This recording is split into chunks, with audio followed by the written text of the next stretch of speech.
관광객 줄었는데 더 깨끗해졌다고 합니다. 돈은 줄었는데 만족도는 올랐다? 지금 일본에서 실제로 나오고 있는 말입니다. 도대체 무슨 일이 벌어진 걸까요? 중국인 없는 지금이 좋아. 최근 일본에서 다카이치 사나의 총리의 대만 유사시 발언 이후 중국 정부가 자국민에게 일본 여행 자제를 권고했습니다. 그 결과 일본을 찾는 관광객이 급감했는데 교토와 도쿄 등 주요 관광지에서는 주민과 업주들이 이를 환영하고 있습니다. 교토 지금 이대로가 좋다. 교토 기온 남쪽 지역 협의회의 오타 이소이치 간사는 중국 단체 관광객이 거의 보이지 않는다고 전했습니다. 개인 여행객은 여전히 방문하지만 문제를 일으키지 않는다고 밝혔습니다. 긍정적 변화. 길거리 담배꽁초가 사라지고 불법 택시도 줄어들었습니다. 차도 한복판에서 사진 찍는 사람이나 마이코 게이샤, 수습생 사진을 쫓아다니는 일도 없어졌습니다. 중국 단체 관광객은 돈은 많이 쓰지 않고 불편만 남기고 가는 경우가 많았다. 주민들은 모두 지금 이대로가 좋다고 한다. 도쿄 호텔, 지저분한 방은 이제 그만. 도쿄 아사쿠사 한 호텔의 지배인은 이전에는 손님의 30%가 중국인이었지만 지금은 10%도 안 된다고 말했습니다. 청결 문제. 중국인 관광객이 체크아웃 후 방을 너무 지저분하게 만들었다고 전하며 컵라면, 용기와 쇼핑 봉지가 널브러져 있다고 덧붙였습니다. 샴푸, 메모지, 구두 주걱, 컵 정도는 저렴하니까 괜찮지만 비싼 드라이어가 없어지는 경우가 많았다. 관광객 문제 행동.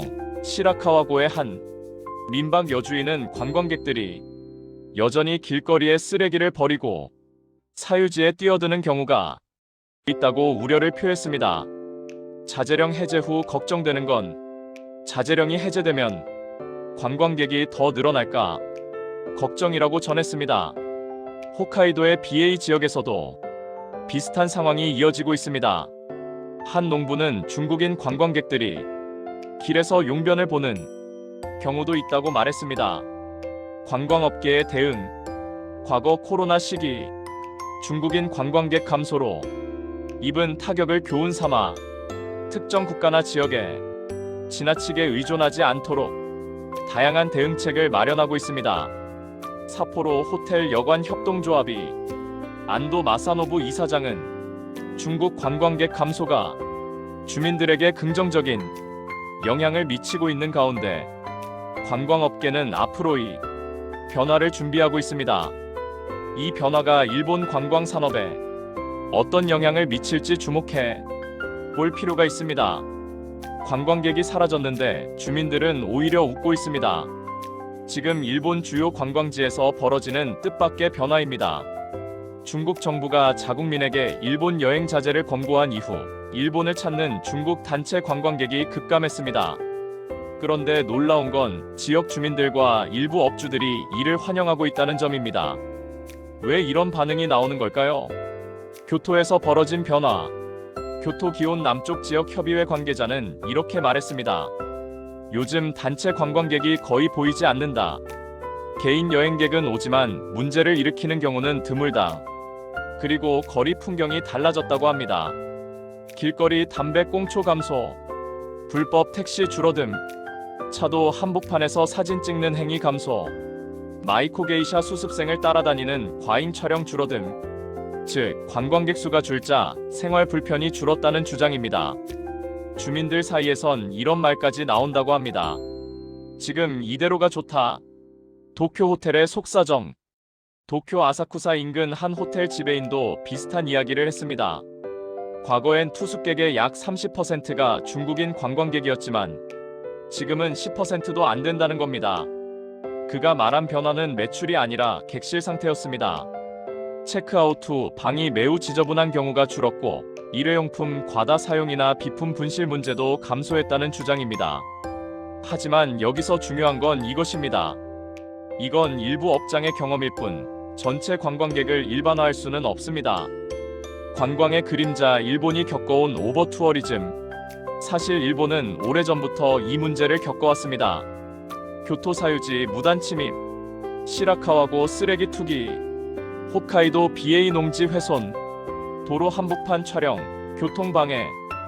이건 특정 국가 문제가 아니라 급증한 단체 관광 SNS 인증 문화가 만든 전 세계 공통 현상입니다. 베네치아, 바르셀로나, 제주도도 같은 고민을 하고 있죠. 주민이 웃고 관광업은 복잡한 이유. 코로나 시기 일본 관광업은 큰 타격을 입었습니다.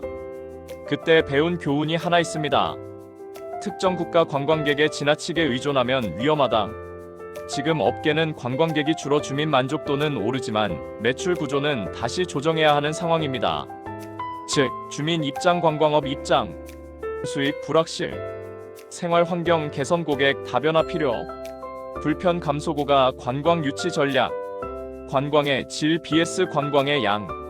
이 균형 문제가 수면 위로 올라온 겁니다. 이 변화가 앞으로 의미하는 것. 전문가들은 말합니다. 앞으로 관광 정책은 이렇게 바뀔 가능성이 큽니다. 단체 관광객 규제, 지역별 입장 제한, 매너 위반 벌금 강화, 고가 소규모 여행 유도. 많이 오는 관광에서 잘 오는 관광으로 바뀌는 흐름입니다. 관광객이 줄어든 도시. 그런데 주민은 편해졌다고 말합니다. 이건 단순한 외국인 문제가 아니라 관광이 지역 사회와 공존할 수 있느냐의 문제입니다. 여러분 생각은 어떠신가요? 관광은 많을수록 좋을까요? 아니면 불편을 감수해야 할까요? 댓글로 의견 남겨주세요.